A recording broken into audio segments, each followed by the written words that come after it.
Hi everybody, this is Corey. Thanks for tuning in. I have a guest today, my friend of mine, Les, Redneck in a Hat, and we are out here on my hunting land that I hunt on, and we are setting up a trail cam.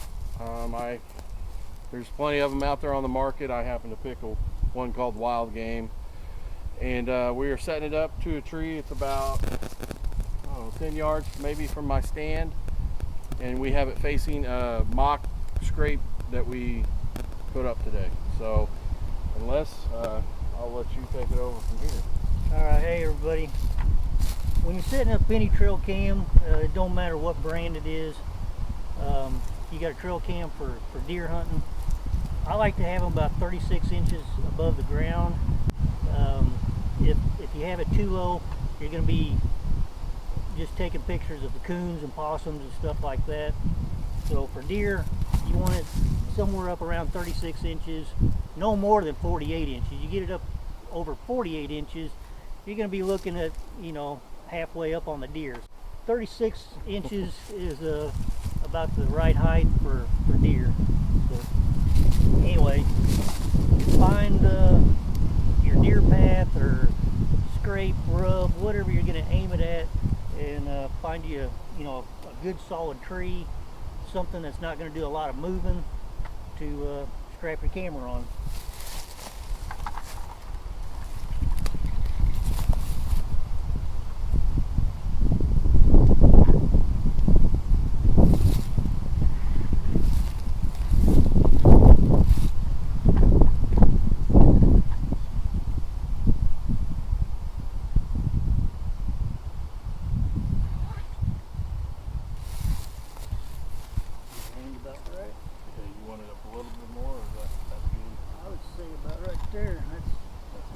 Pretty close.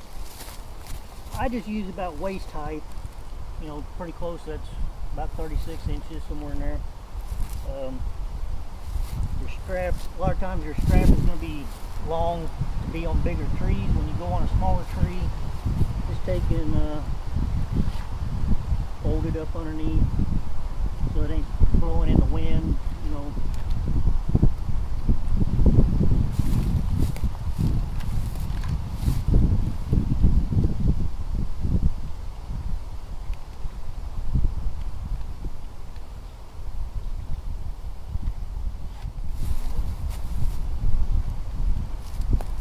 Now the other thing we got here, we've got, if you got any grass, weeds, any kind of brush in front of it, the heat from the sun warms the leaves up, wind blows them, it will trigger your camera, a lot of them. So you want to kind of either stomp them down, pull them out of the ground, just so you got a clear view of whatever you're taking photos or video of. We're just going to break some of these off.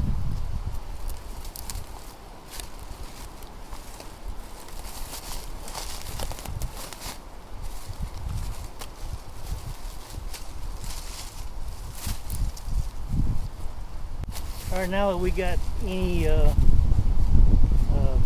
weeds that was sticking up, we took and broke them off, pulled some of them out. That way you just got a clear view of whatever you're taking pictures of. Pretty simple to hook one of these up. One thing to remember, bring your video card with you because you get out there, oh, you forgot your video card. And don't forget to turn your camera on and set it to the settings you want before you walk away. A lot of times I set it up, I'll walk in front of it, make sure it lights up, make sure it took a picture, just to make sure it's working before I leave the area. But I've had trail cams for 15 years, and I've set a lot of these up. This is how I always set them up, about 3 foot above the ground. If you got an incline going up or an incline going down, you're gonna have to adjust your height, but pretty simple. About the same with all the brands of camera. They're a lot nicer than what they had in the early 2000s. When I started using them, they were a lot bigger, bulkier, photos weren't as good. These new ones got the LED infrared lights on them, so they're pretty undetectable. Real nice. One more thing, when you come out to check it, you might bring extra batteries. Usually they'll last probably a season, I would think.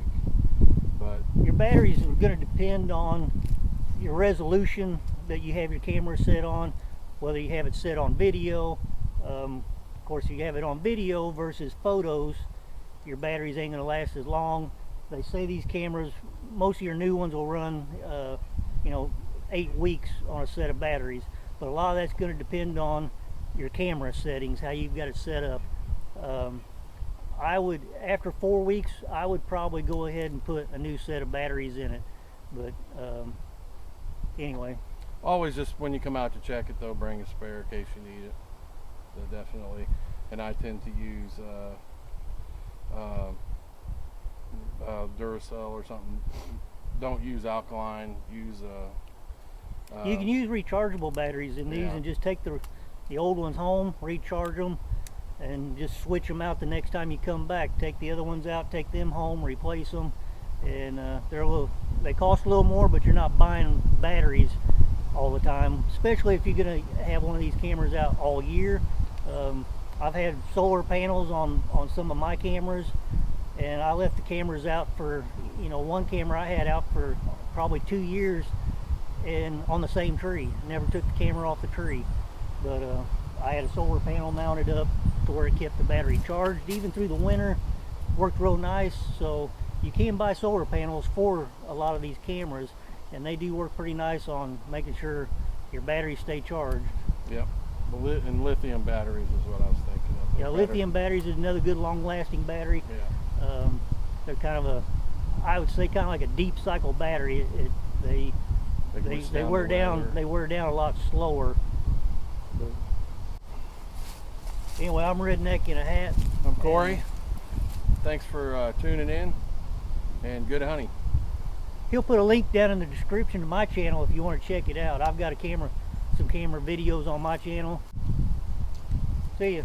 See ya.